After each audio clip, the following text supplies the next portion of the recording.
ಅಮೆರಿಕದ ಸಿಯಾಟಲ್ನ special investigation ಆದ ಅರ್ಬ್ ಸ್ವಿಂಗ್ಲಿ Lucas ಜೊತೆ 1974ರಲ್ಲಿ ಕಿಡ್ನ್ಯಾಪ್ ಆದ ಲಿಂಡಾ, ಜಾರ್ಜನ್ ಆ್ಯಕಿನ್ಸ್, ಗೈಲ್ ಮೀಸನ್, ಸೂಸನ್ ರ್ಯಾನ್ಕೋ, ರೊಬಾಟಾ ಫಾಕ್ಸ್ ಮತ್ತು ಬ್ರೆಂಡಾ ಕ್ಯಾಲಸ್ ಈ 6 ಹುಡುಗಿಯರ ಕೇಸ್ ಬಗ್ಗೆ ಡಿಸ್ಕಸ್ ಮಾಡುವಾಗ ತಕ್ಷಣ ಅರ್ಬ್ಸ್ನ ಚೇಂಬರ್ಗೆ ಒಬ್ಬರು ಪೊಲೀಸ್ ಬಂದು ಲೇಕ್ ಸಮಾಮಿಶ್ ಪಾರ್ಕಲ್ಲಿ ಕಾಣೆಯಾದ 2 ಹುಡುಗಿಯರ ಬಗ್ಗೆ ಹೇಳ್ತಾರೆ. ತಕ್ಷಣ ಎಚ್ಚೆತ್ತುಕೊಂಡ ಅರ್ಬ್ಸ್ ಈ ಕೇಸ್ನ ಇನ್ವೆಸ್ಟಿಗೇಷನ್ಗೆ ಅಂತ ಆಗಿನ ಸಮಯದಲ್ಲಿ ಸಿಯಾಟಲ್ ಸಿಟಿಯಲ್ಲಿ ಇದ್ದ ಏಕೈಕ ಮಹಿಳಾ ಪೊಲೀಸ್ ಕ್ಯಾಥಿ ಮಿನಾಕಸ್ ಈ ಕೇಸ್ನ ಸಲುವಾಗಿ ಇನ್ವೆಸ್ಟಿಗೇಷನ್ಗೆ ಅಂತ ಆ ಪಾರ್ಕ್ಗೆ ಕಳಿಸ್ತಾರೆ. ಕ್ಯಾಥಿ ಈ 2 ಹುಡುಗಿಯರ ಇನ್ಫಾರ್ಮೇಷನ್ನ ಗ್ಯಾದರ್ ಮಾಡಿಕೊಂಡು ಒಬ್ಬಳ ಹೆಸರು ಜಾನಿಸ್ ಮತ್ತು ಇನ್ನೊಬ್ಬಳ ಹೆಸರು ಡೆನಿಸ್. ಈ 2 ವಯಸ್ಸು 23ರಿಂದ 25, ನೋಡೋಕೆ ಸುಂದರವಾದ such a beautiful girls.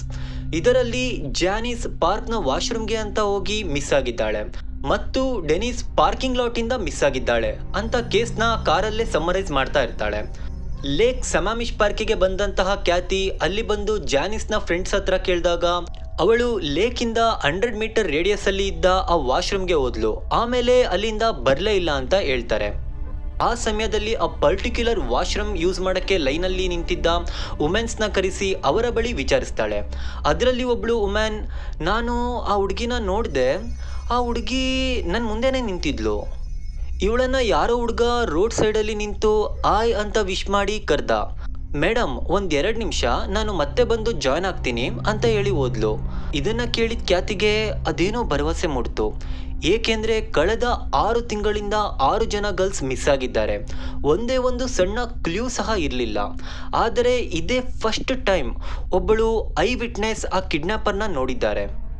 Kathy ಮಾತನ್ನು ಮುಂದುವರಿಸಿ ಅವರ ಹತ್ರ ಆ ಹುಡುಗ ನೋಡೋಕೆ ಆಗಿದ್ದ.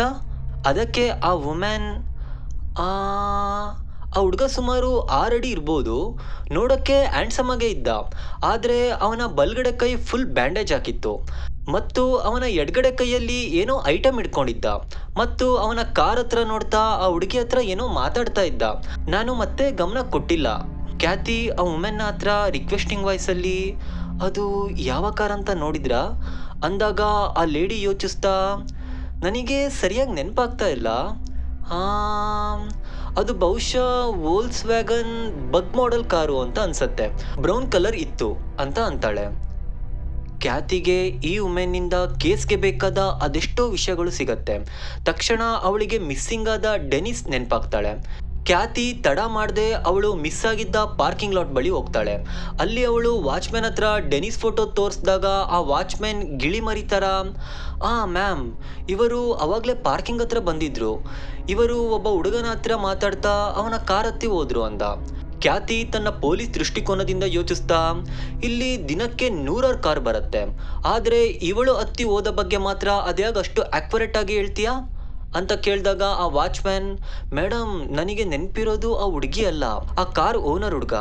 ಅವನು ಕಾರ್ ಪಾರ್ಕ್ ಮಾಡೋಕ್ಕೆ ಬಂದಾಗ ಅವನ ರೈಟ್ ಹ್ಯಾಂಡ್ ಫುಲ್ ಬ್ಯಾಂಡೇಜ್ ಆಗಿತ್ತು, ನಾನು ಎಲ್ಪ್ ಮಾಡೋಕ್ಕೆ ಅಂತ ಡೋರ್ ಓಪನ್ ಮಾಡೋಕ್ಕೆ ಹೋಗ್ದೆ, ಅವನೇ ಆ ಬಲ್ಗಡೆ ಕೈಯಿಂದನೇ ಡೋರ್ ಓಪನ್ ಮಾಡ್ದ.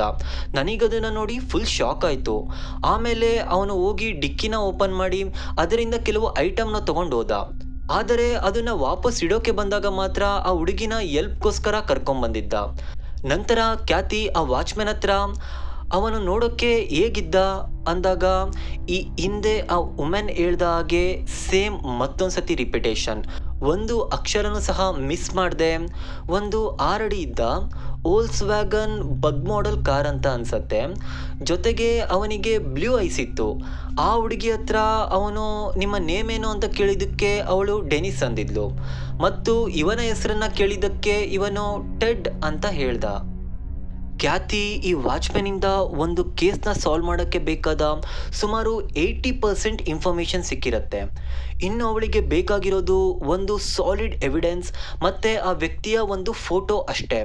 ಅಷ್ಟರಲ್ಲಿ ಆ ವಾಚ್ಮ್ಯಾನ್, ಮೇಡಮ್ ನಾನು ಅವನನ್ನು ನೋಡಿದ್ದು ಸ್ವಲ್ಪ ನೆನಪಿದೆ, ಬೇಕಾದರೆ ನಿಮ್ಮ ಹತ್ರ ಯಾರಾದರೂ ಫೇಸ್ ಸ್ಕೆಚ್ ಮಾಡೋರಿದ್ರೆ ಕರೆಸಿ, ನಾನು ಅವನ ಫೇಸ್ನ ಐಡೆಂಟಿಟಿ ಹೇಳ್ತೀನಿ, ಅವ್ರು ಬೇಕಾದ್ರೆ ಸ್ಕೆಚ್ ಬರ್ಕೊಂಡ್ಲಿ.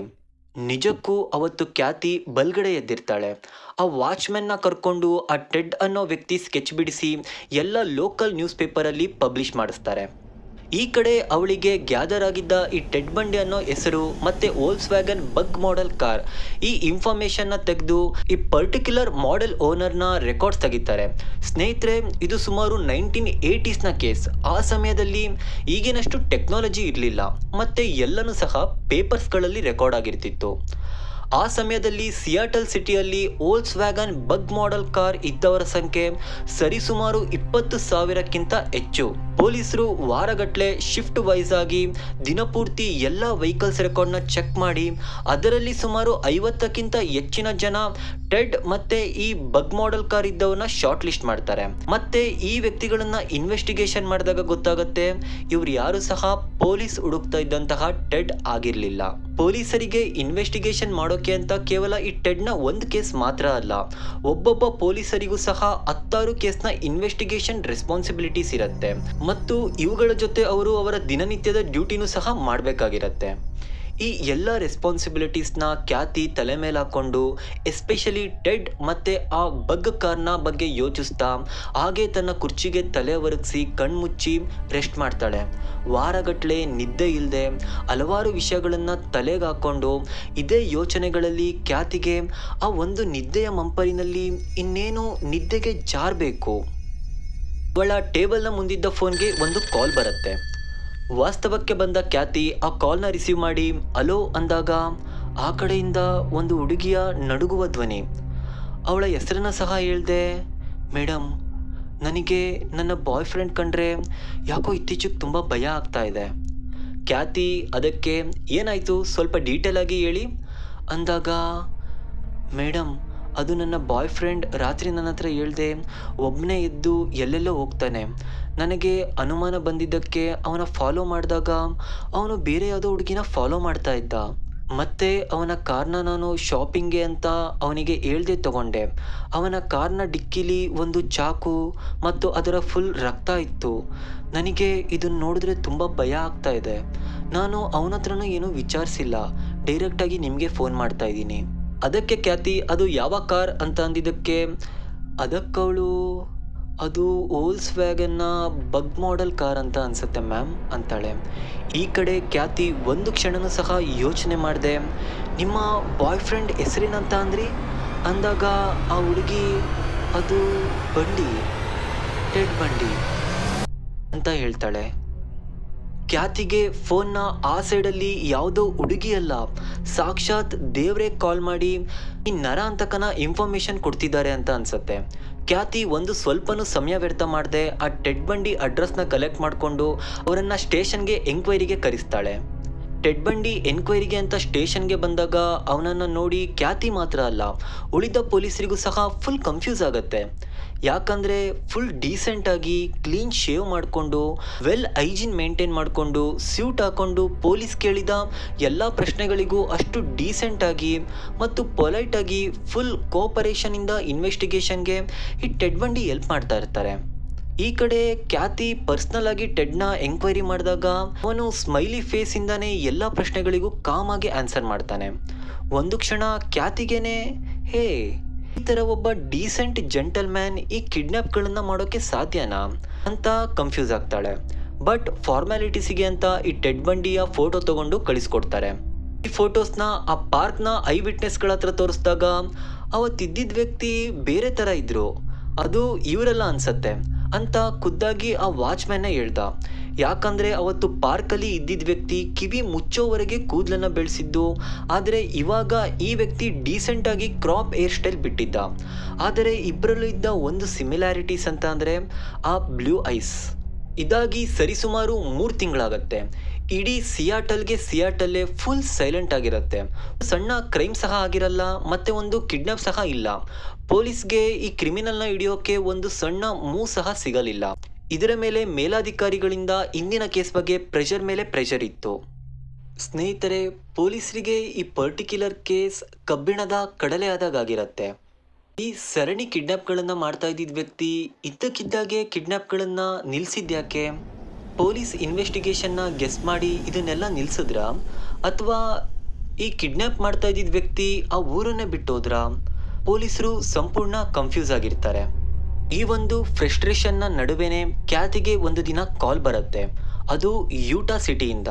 ಈ ಯೂಟಾ ಸಿಟಿ ಸಿಯಾಟಲ್ನಿಂದ ಸರಿಸುಮಾರು 650 ಕಿಲೋಮೀಟರ್ನಷ್ಟು ದೂರ, ಅಂದರೆ 2 ಸ್ಟೇಟ್ಗಳನ್ನು ದಾಟಿ. ಅಲ್ಲಿಂದ ಒಂದು ಕಿಡ್ನಾಪ್ ಕೇಸ್ನ ರಿಲೇಟೆಡ್ ಕ್ಯಾತಿಗೆ ಕಾಲ್ ಬಂದಾಗ ಅವಳು ಫುಲ್ ಕನ್ಫ್ಯೂಸ್ ಆಗ್ತಾಳೆ. ಈ ಸಿಯಾಟಲ್ ಸಿಟಿಯಲ್ಲಿ ಕಿಡ್ನಾಪ್ ಮಾಡಿದಂತಹ ಟೆಡ್ಡಿಗೂ ಮತ್ತು ಆ ಯೂಟಾ ಸಿಟಿಯಲ್ಲಿ ಕಿಡ್ನಾಪ್ ಆಗಿರುವಂತಹ ವ್ಯಕ್ತಿಗೂ ಏನಾದರೂ ಸಂಬಂಧ ಇರ್ಬೋದಾ? ನೋಡೋಣ ಮುಂದಿನ ಸಂಚಿಕೆಯಲ್ಲಿ. ಸ್ನೇಹಿತರೆ, ನೀವು ಕೇಳ್ತಿರೋದು ಟೆಡ್ ಬಂಡಿ ಎಂಬ ನರಹಂತಕನ ಕತೆ.